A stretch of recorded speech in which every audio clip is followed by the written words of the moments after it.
Hey guys, welcome back to Advanced Bass Fishing, and appreciate you guys swinging by the channel for today's episode.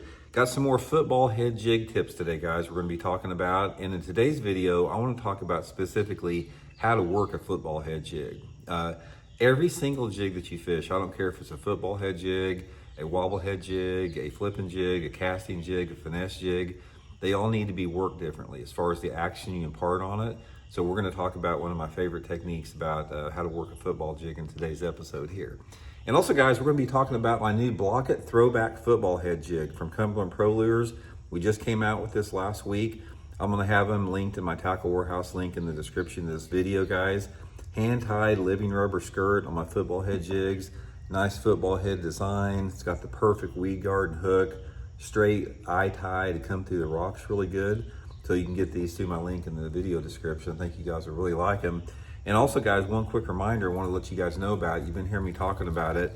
Cast King has some good deals right now on their new Kestrel Ultimate bait cast reel. This is their Finesse bait cast system designed to fish light lures on it. So if you like to fish small jerk baits like this right here, little crankbaits, shaky heads, anything that you throw on a spinning outfit, the braking system and the no friction line guide on this allows you to cast lures down to 1/64 of an ounce. So I'll have my Cast King link in the description of this video.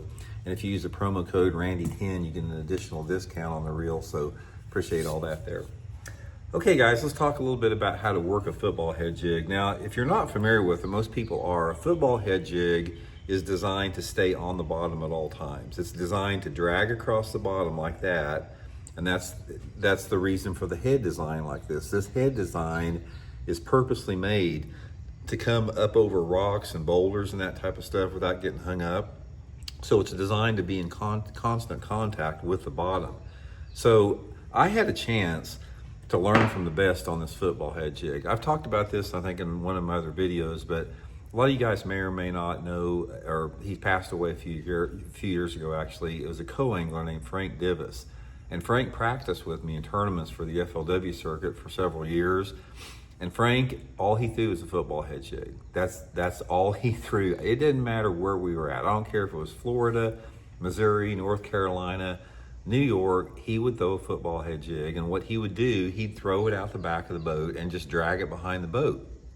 And he was one of the all-time leading, I think he was the second all-time leading money winner with FLW as a co-angler. He won a couple tournaments, just a hammer co-angler. So I learned a lot from Frank on the football head jig. Now, this is the biggest tip that Frank taught me with the football head jig. I want to pass along to you guys on how to work a football jig. Because I always, before when I worked a football head jig, and don't get me wrong, this will work. And I still use it like this sometimes, but I'm going to show you the trick Frank told me. I always throw it out there, let it hit the bottom.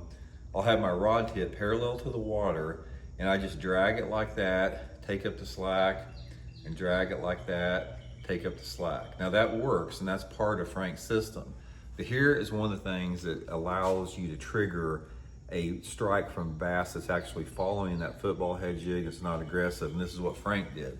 Throw it out there like that, let it hit the bottom, you drag it like that, and when you're dragging it, it's like when you take up the slack, you want to take up the slack fast enough to where the jig does not stop, or it doesn't really hardly slow down. So you're taking up the slack like that, or you're pulling it like that, and when you take up the slack, you want to reel it fast enough to where the jig is moving forward even as you're taking up slack. And then about once every 3 or 4 turns of the crank, this is what Frank would do. He'd be cranking it like this, and he'd reel it like that, and then he'd go boom, boom. Take it up like that, you crank it pull it 3 or 4 more times like that, boom, boom. And he'd snap this jig and it'd go boom, boom, it's like that. And that was the thing that was causing the reaction strike. So what happens with this football head jig is they're heavy. You know, we only have 2 sizes, 1/2 ounce and 3/4. That's all you need. This big old heavy jig hits the bottom, boom, like that. When it hits the bottom, it gets the attention of fish probably within 30 or 40 foot away, or maybe even further. They can hear and feel a minnow, you know, swimming through the water at pitch black darkness. So when this 3/4 ounce jig hits the bottom and hits a rock, they can hear it from a long way away. They swim over to investigate, and they follow it. They track it like that and they're seeing this thing moving across the bottom like that. And when you snap it like that real hard, a lot of times that'll get them to trigger the strike. So that is one of the big keys about fishing a football head jig, is that drag, take up the slack, and take up the slack fast, drag, and snap it a couple times. That'll definitely get you a lot more bites with it. So anyway, guys, football head jig, they are known for catching quality bass. They're probably the most efficient lure that you can throw for offshore structure. Really good all year long. Football head jig will catch fish 12 months out of the year. So give them a try, guys. Like I said, I got them in my tackle warehouse link in this video description. Hope it helps you all out.